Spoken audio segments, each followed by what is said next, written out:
Seiring mentari yang selalu menyapa, Ragam Indonesia kembali hadir di tengah keluarga. Seperti biasa, kami telah menyiapkan informasi istimewa khusus untuk Anda. Rangkaian informasi yang telah kami siapkan pasti akan semakin membuka wawasan serta menambah kecintaan Anda pada Nusantara tercinta. Sahabat Ragam, Indonesia dikenal kaya akan kuliner dan juga panganannya. Keragaman kuliner inilah yang menjadikan masakan Nusantara memiliki banyak cita rasa dari berbagai daerah.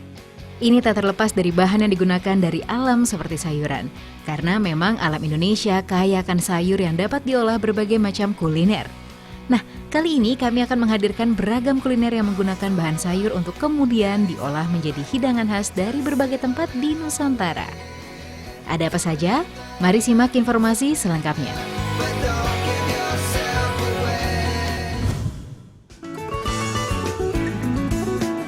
Sajian pertama adalah kuliner yang menjadi ciri khas Bima, yaitu mangge mada. Ini merupakan salah satu lauk pauk yang sangat nikmat yang menjadi ciri khas daerah Bima, NTB. Mangge mada berbahan dasar jantung pisang yang diolah secara sederhana, namun memberikan rasa khas yang sangat nikmat. Bahan intinya yaitu jantung pisang yang kaya manfaat. Selain itu, bahan tambahan yang diperlukan adalah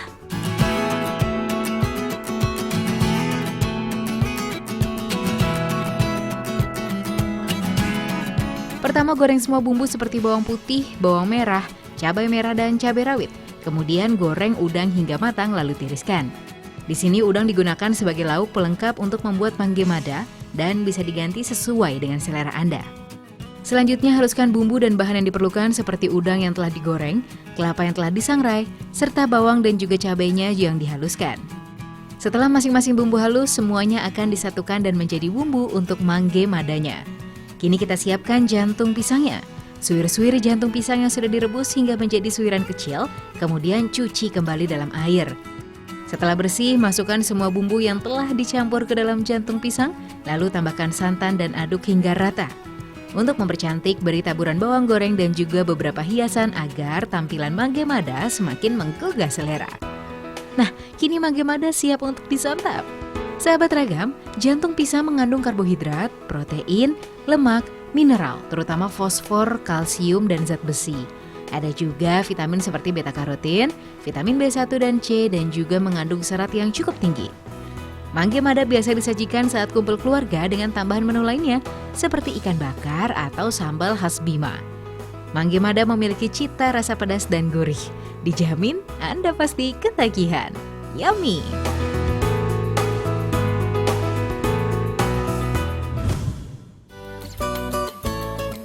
Selanjutnya ada kuliner yang sering dihidangkan saat Anda berada di Sumbawa Barat, yaitu kembuk.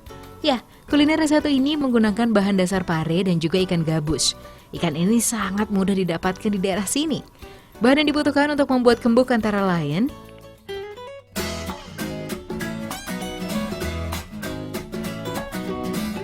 pertama, buat bumbunya terlebih dahulu. Setelah semua bumbu halus, panaskan wajan lalu masukkan santan dan aduk-aduk hingga mendidih.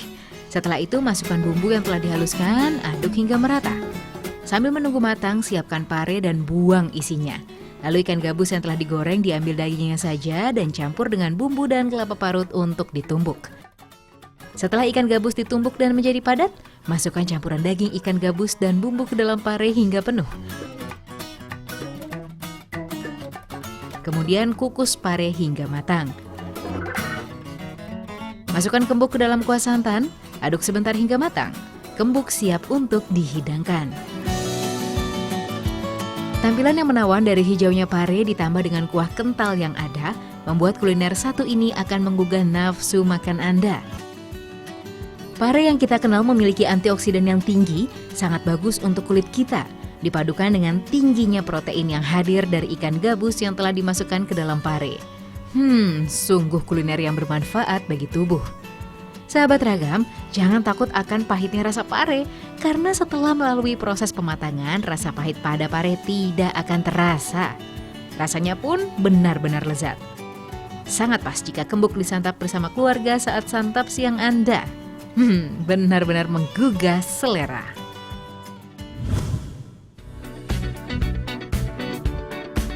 Selanjutnya ada kuliner yang menjadi ciri dari suku Dayak di Palangkaraya. Ya, inilah sayur umbut rotan. Rotan yang dipakai sebagai kuliner khas Palangkaraya ini bukan rotan yang sudah tua seperti yang dipakai untuk bahan kerajinan tangan, melainkan rotan yang masih muda atau umbut rotan. Tumbuhan ini hanya bisa dijumpai di sekitar tepi sungai serta di dalam hutan hujan tropis yang paling mendominasi di Pulau Kalimantan. Bagian yang dimasak adalah pangkal rotan yang disebut umbut. Cara mengambil umbut rotan ini membutuhkan tenaga ekstra karena harus menghilangkan duri-duri yang mengelilingi batang rotan terlebih dahulu. Nah, bagian dalam inilah yang dapat digunakan sebagai bahan masakan. Untuk membuat umbut rotan, persiapkan dulu bahan-bahannya.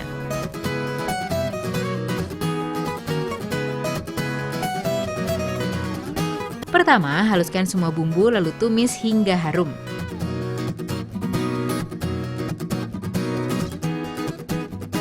Kemudian rebus singkong, terong asam yang telah diiris tipis dan masukkan ikan patin dan umbut rotannya.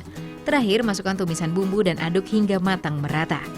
Sayur umbut rotan mempunyai warna yang mencolok yang berasal dari bumbu rempah yang ditumis dan rasa yang beragam. Selain itu, kandungan kalium dan serat yang tinggi dalam umbut rotan dipercaya sangat baik bagi kesehatan. Rasa pahit dari umbut rotan tidak akan Anda rasakan karena telah bercampur dengan rasa gurih dari ikan patin. Rasa segar dari terong asam yang berpadu dengan aroma rempah menambah kenikmatan menyantapnya. Tertarik untuk mencobanya?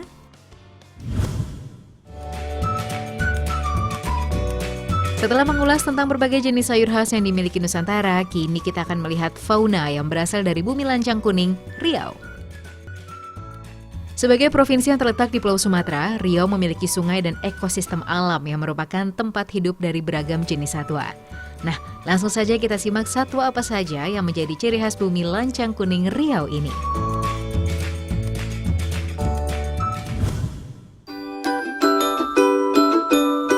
Hewan yang pertama adalah satwa yang memang menjadi ciri khas Riau, yaitu burung serindit. Burung ini pernah menjadi ikon pekan olahraga nasional saat Riau menjadi tuan rumah.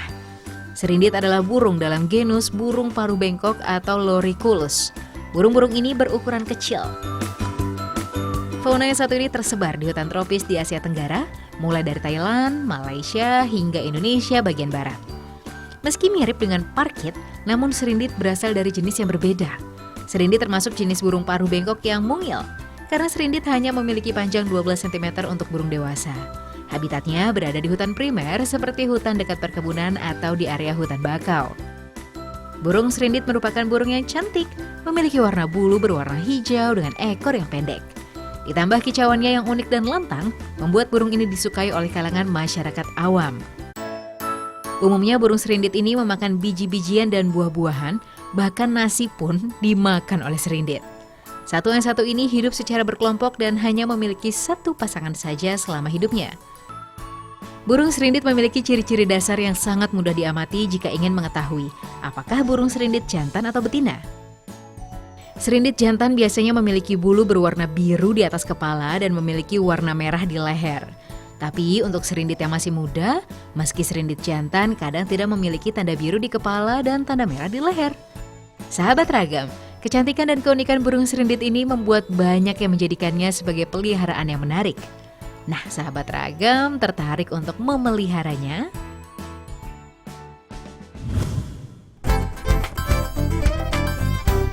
Arowana atau arowana merupakan ikan air tawar yang tersebar di seluruh dunia mulai dari Afrika, Asia Tenggara, Australia hingga Amerika Selatan.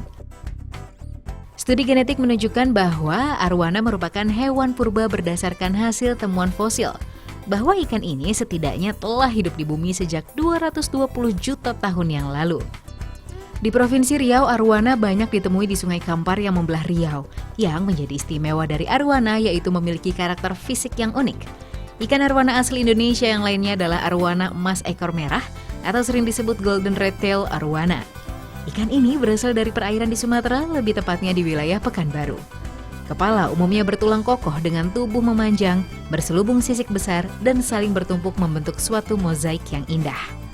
Sirip punggung dan sirip anal terletak jauh di belakang tubuh, sementara sirip dada dan perut berukuran kecil. Panjang arowana dewasa sangat variatif antara 30-80 cm. Sebagai predator khusus permukaan air, keluarga ikan arowana sangat pandai melompat ke udara untuk mengejar mangsa yang terdiri dari serangga, reptil, dan burung.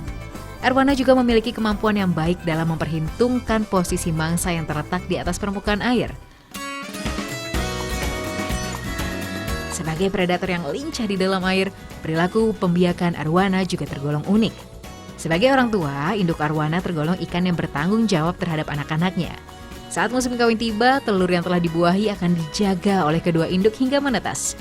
Setelah menetas, juvenil akan ditampung di dalam mulut salah satu induk. Saat induk betina mengeluarkan telur-telur ikan, induk jantan langsung menyimpan di dalam mulutnya sampai sekitar 40 hari. Hal ini bertujuan untuk menghindari pemangsaan juvenil arowana untuk penghuni sungai lainnya. Biasanya tugas ini dilakukan oleh induk jantan. Selama di dalam mulut induk jantan, anak-anak ikan itu mendapatkan sumber makanan dari bola-bola kuning atau semacam plasenta pada bayi yang berada di bawah tubuh anak ikan tersebut. Jika kantong kuning telur sudah mengempis, anak arowana secara naluriah akan terdorong untuk belajar mencari makan sendiri. Dalam beberapa minggu, anak arowana akan mandiri dan berpisah dari induknya. Ikan arowana adalah ikan yang hidup secara menyendiri. Arowana adalah jenis ikan predator, maka tidak heran jika arowana juga bisa memakan sesama ikan seperti ikan komet. Arowana juga memakan jangkrik, udang tawar, kodok, kelabang, kadal, belalang, ulat, dan cicak. Warna-warna ikan arowana yang cantik mampu memikat orang untuk memeliharanya. Oleh karena itu, harga arowana cukup fantastis. Bisa mencapai jutaan rupiah loh. Luar biasa ya.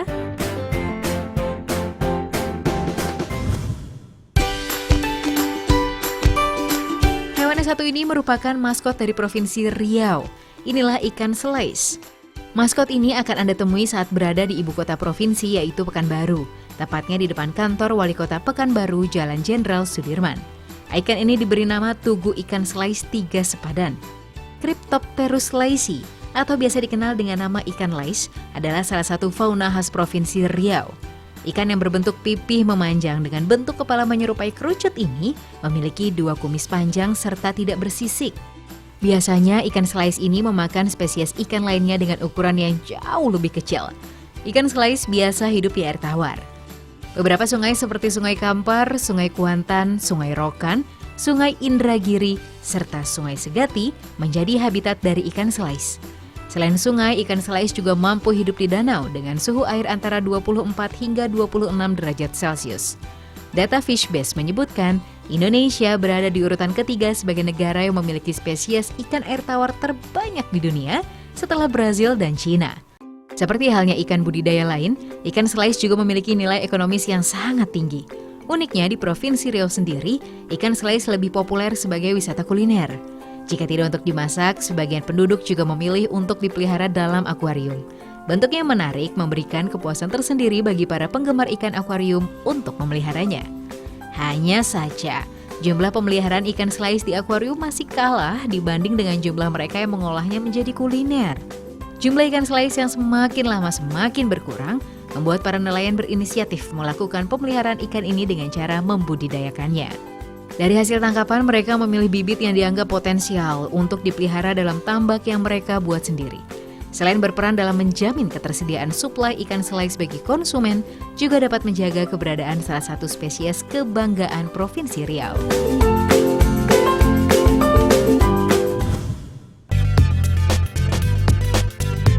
Nah, setelah melihat keunikan dari satwa khas bumi lancang kuning, kini saatnya kami mengajak sahabat Raga menikmati akhir pekan yang menyenangkan. Sahabat, Anda sudah merencanakan kemana akhir pekan ini? Jika belum, kami akan tawarkan referensi menarik yang patut Anda coba untuk menikmati akhir pekan dengan cara yang asyik. Ini dia informasi selengkapnya.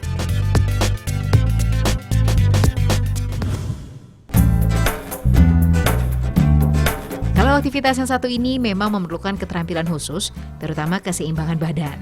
Tetapi tak ada salahnya Anda untuk mencobanya. Para pecinta slackline biasa berlatih di Curug Bayan, salah satu objek wisata yang ada di kawasan Baturaden. Akses jalan yang mudah dan tempatnya yang nyaman membuat tempat ini banyak dikunjungi saat akhir pekan. Slackline merupakan olahraga meniti tali dengan ketinggian tertentu yang mana titik akhir berada di bagian seberang tali. Ada 3 jenis model slackline. Pertama ada long line, high line, dan trick line. Di sini Anda dapat melihat atau mencoba long line dan juga belajar trick line. Di Curug Bayan biasa digunakan untuk longline dengan medan yang tidak dimiliki tempat lain. Jika longline biasa dilakukan di atas tanah, di sini dilakukan di atas air yang tepat berada di depan air terjun. Ini juga biasa disebut waterlining atau meniti tali di atas air. Jelas ini bukan tipe longline biasa. Dengan panjangnya lintasan, kencangnya tiupan angin, serta dinginnya air, tak jarang membuat para pecinta slackline banyak yang jatuh. Namun keseruan inilah yang didapat. Jika mampu melewati hingga titik seberang akan menjadi suatu kebanggaan tersendiri. Untuk trik lain biasanya dilakukan di sekitaran kampus Unsud dengan menjadikan pohon sebagai tiang penyangga. Komunitas slackline ini mampu melakukan trik-trik menarik di atas utas tali, mulai dari duduk, berbaring, hingga telentang, mampu dilakukan dengan baik. Untuk dapat melakukan gerakan tersebut memang perlu latihan yang rutin dan kesabaran. Sangat indah bukan?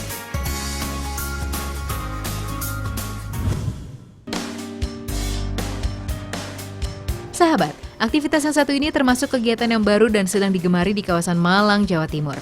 Inilah longboard, aktivitas meluncur dengan papan panjang beroda 4 dengan medan turunan yang membuat adrenalin akan terpacu.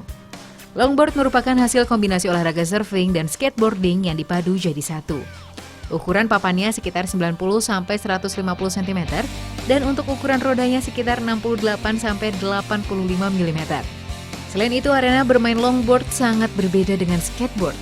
Permainan skateboard lebih banyak menggunakan teknik-teknik lompatan, sedangkan permainan longboard lebih mengutamakan kecepatan dalam melewati turunan. Beberapa teknik yang digunakan mirip dengan yang digunakan olahraga surfing, seperti teknik berbelok, sliding, dan teknik dancing yang sulit dilakukan di atas papan skateboard yang ukurannya lebih pendek. Sebenarnya, cara bermain longboard lebih mirip dengan surfing dan snowboarding. Ini terlihat dari gaya permainan dan pergerakan keduanya dalam menjaga keseimbangan serta liuk-liuk tubuh dalam menjalani trik. Oleh sebab itu, longboard membutuhkan jalan menurun yang agak panjang dan tentunya dengan kondisi aspal yang baik.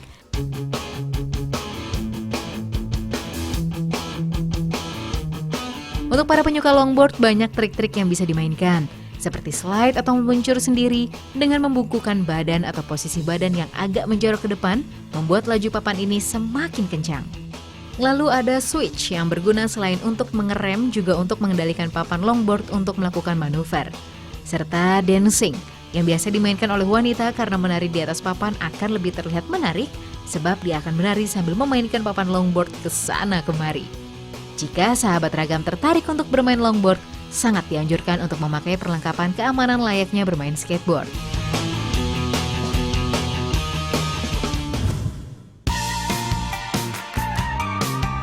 Satu lagi aktivitas asyik yang dapat Anda lakukan di akhir pekan yaitu dengan ikut mencoba sepeda yang sudah dimodifikasi ini. Namanya Pit Meleot. Ini adalah salah satu bentuk kreativitas dari kota Gudeg, Yogyakarta. Pit Meleot ini bukan hanya sekedar komunitas tapi juga hobi sekaligus olahraga yang menyenangkan loh sahabat ragam. Nah sahabat ragam, untuk dapat menaiki Pit Meleot ini perlu trik dan juga belajar terlebih dahulu ternyata. Karena memang tidak semua orang bisa untuk mengendalikan lajunya. Dinamakan Pit Meleot bukan tanpa alasan, karena saat Anda menaikinya, sepeda akan meleot atau bergoyang ke kanan dan ke kiri. Pit Meleot merupakan modifikasi dari sepeda pada umumnya. Hanya saja pada bagian rangka tengahnya dibuat agar menyerupai engsel pintu yang bisa bergoyang kiri dan kanan. Salah satu trik untuk dapat menaiki Pit Meleot yaitu dengan mendorong sepedanya hingga jalan, lalu naik dan seimbangkan kekuatan kaki saat menggoes kiri dan kanan. Pit Meleot adalah salah satu cara menikmati goes yang asyik dan atraktif. Selain untuk kesenangan pribadi, juga untuk menghibur orang yang melihatnya. Salah satu atraksi yang menarik adalah memutar membuat angka 8 dengan dilakukan oleh 2 orang. Selain itu, Pit Meleot mampu berjalan dengan unik seperti ini. Ban depan berada di atas trotoar dan ban belakang berada di jalan raya. Menarik bukan?